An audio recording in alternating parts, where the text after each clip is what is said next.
अस्सलाम वालेकुम viewers, welcome back to the channel info talk with Asif. मैं हूं आपकी मॉडरेटर शार फातिमा, सर आसिफ की टीम का हिस्सा हूं और एक बहुत ही ज़बरदस्त अपडेट के साथ आपके सामने हाजिर हूं।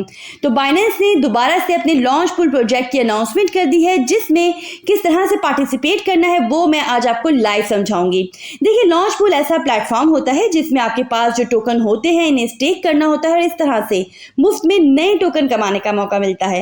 ये एक तरह से आपको एक वे देता है कि न्यू प्रोजेक्ट के जो अर्ली स्टेजेस होते हैं उनमें कैसे पार्टिसिपेट करना है और कैसे उनसे रिवॉर्ड हासिल करना है।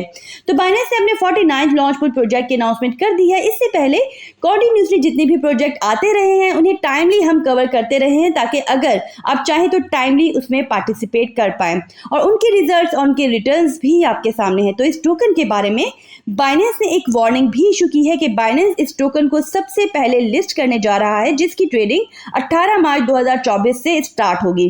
तो इस डेट से पहले कोई भी अगर इसकी सेल को लेके ऑफर करता है तो वो फॉल्स एडवर्टाइजिंग होगी। तो इसके लिए किसी भी इशू से बचने के लिए अपनी रिसर्च जरूर कर लीजिएगा। देखिए, ईथर.5 जो ब्लॉकचेन की दुनिया में तेजी से बढ़ते नए ट्रेंड की सबसे बड़ी लिक्विड री-स्टेकिंग प्रोटोकॉल के नाम से जाना जाता है। इसका नया टोकन ईथर.5 बाइनेंस लॉन्च पूल के थ्रू इंट्रोड्यूस होने जा रहा है। तो 14 मार्च को सुबह 5 बजे पाकिस्तानी टाइमिंग के हिसाब से बाइनेंस ऐप के फार्मिंग पूल्स में आपके पास जो BNB या FDUSD हैं, इन्हें स्टेक करके इस लॉन्च पूल में पार्टिसिपेट किया जा सकता है। अच्छा, ये जो फार्मिंग पीरियड है ये 4 दिन के लिए है। इसके बाद 18 मार्च को पाकिस्तानी टाइमिंग के हिसाब से 5 बजे इस टोकन की लिस्टिंग होगी और ये डिफरेंट पेयर्स के साथ ट्रेडिंग के लिए ओपन होगा और ये पेयर बनाएगा BTC के साथ, USDT के साथ, BNB के साथ, FDUSD के साथ और TRY के साथ, और इसके साथ सीड टैग भी अप्लाई होगा।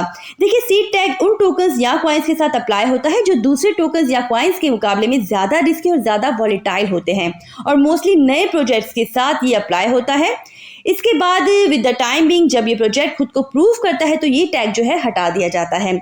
अच्छा, ये जो प्रोजेक्ट है ये डिसेंट्रलाइज है, नॉन कस्टोडियल है और साथ ही लिक्विड री स्टेकिंग प्रोटोकॉल के साथ और फंडामेंटली न्यू स्टेकिंग प्रोटोकॉल देता है इथेरियम को, और इसका native token ETH5 governance token है ईथर.5 प्रोटोकॉल का।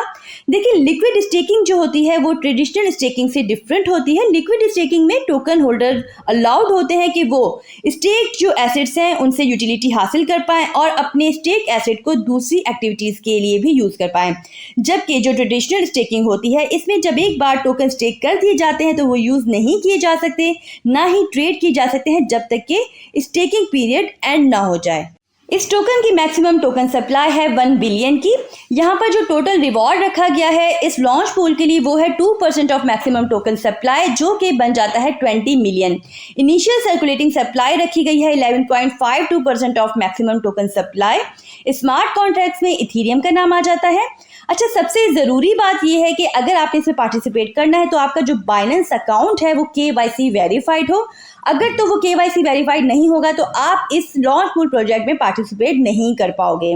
सपोर्टेड पूल्स में BNB और FDUSD आ जाते हैं। BNB के लिए 80% रखा गया है टोटल रिवॉर्ड का, जो बन जाता है 16 मिलियन, और FDUSD के लिए रखा गया है 20%, जो कि बन जाता है 4 मिलियन।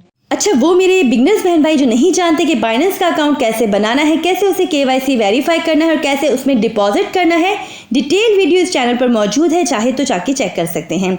तो होता क्या है सारे प्रोसेस में कि यूजर बैलेंसेस और टोटल पूल बैलेंसेस के स्नैपशॉट्स हर घंटे में किसी भी वक्त मल्टीपल टाइम्स लिए जाएंगे, ताकि यूजर का पर आवर एवरेज बैलेंस हासिल हो जाए और यूजर के रिवॉर्ड को कैलकुलेट किया जा सके।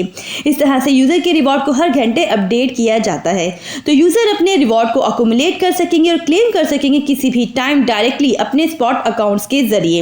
एक बात समझ लें कि एक टाइम में सिर्फ एक पूल में ही टोकन लगाए जा सकते हैं। फॉर एग्जांपल, अगर आपके पास 100 BNB है तो एक ही टाइम में इन 100 BNB को 2 डिफरेंट पूल्स में नहीं लगाया जा सकता। मतलब कि आप ऐसा चाहो कि 100 BNB को आप इस लॉन्च पूल प्रोजेक्ट में भी लगा दो और किसी और पूल में भी लगा दो बाइनेंस के, तो ऐसा नहीं हो सकता। हाँ, ये ज़रूर हो सकता है कि आप अपने 100 BNB को 50-50 के रेशियो से डिफरेंट पूल्स में लगा सकते हो।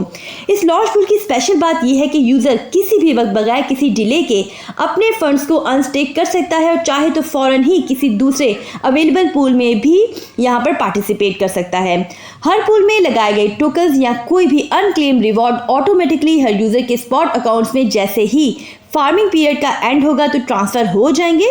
इसके अलावा ऐसा है कि बाइनेंस BNB वॉल्ट और लॉक प्रोडक्ट्स भी लॉन्च पूल को सपोर्ट करेंगे। वो यूजर जिन्होंने अपना BNB वॉल्ट और लॉक प्रोडक्ट्स में लगाया है वो ऑटोमेटिकली इस लॉन्च पूल का हिस्सा बन जाएंगे और रिवॉर्ड हासिल कर पाएंगे।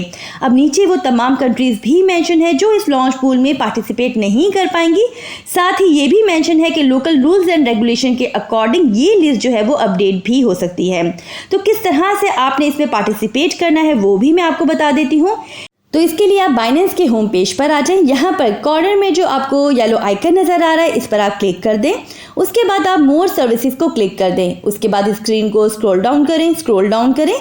नीचे यहाँ पर अर्न के ऑप्शन में जो आपको लॉन्च पैड का ऑप्शन नज़र आ रहा है इस पर आप क्लिक कर दें। तो इस तरह की स्क्रीन आपके सामने आ जाएगी जहाँ पर ETHFI का जो लॉन्च पूल प्रोजेक्ट है वो सामने नज़र आ रहा है। सामने BNB और FDUSD की स्टेकिंग पूल्स भी हैं जिसमें स्टेक करके अपने BNB और FDUSD को आप इस लॉन्च पूल प्रोजेक्ट में पार्टिसिपेट कर सकते हैं।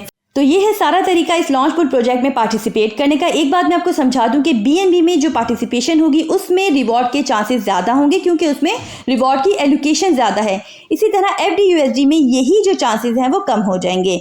लेकिन एक बहुत ही इंपॉर्टेंट चीज़ जो मैं हर लॉन्च पूल की वीडियो में समझाती हूँ कि अगर तो आपके पास ऑलरेडी BNB मौजूद हैं तो वेल एंड गुड। अदरवाइज अगर आप ये सोच रहे हो कि अभी के टाइम पे आप BNB को बाय कर लो और बाद में अनस्टेक करने के बाद वही BNB को आप सेल कर दो तो वहां पर हो सकता है कि आपको नुकसान हो जाए क्योंकि नहीं मालूम कि उस टाइम पे BNB के प्राइस कम होंगे या फिर BNB के प्राइस ज़्यादा होंगे। और क्योंकि FDUSD एक स्टेबल कॉइन है तो उसी लिए ये इश्यूज नहीं हैं। सो आई होप कि ये सारी चीज़ें आप अच्छे से समझ गए होंगे। जो भी करें सोच समझ कर और तमाम सिनेरियो को माइंड में रखकर ही करें। आई होप कि वीडियो आपके लिए बहुत ज़्यादा इन्फॉर्मेटिव रही होगी। तो इस एफर्ट के बदले ज़रूर एक लाइक तो कर दीजिएगा, साथ ही साथ अपना फीडबैक कॉमेंट्स के थ्रू ज़रूर हम तक पहुँचाइएगा। हमारे चैनल पर नए हैं, चैनल को सब्सक्राइब कर लीजिए, बेल आइकन को प्रेस कर लीजिए ताकि आने वाली कोई भी इंपॉर्टेंट अपडेट आपसे मिस ना हो पाए। अपना बहुत ख्याल रखिएगा। Take care. अल्लाह हाफिज़।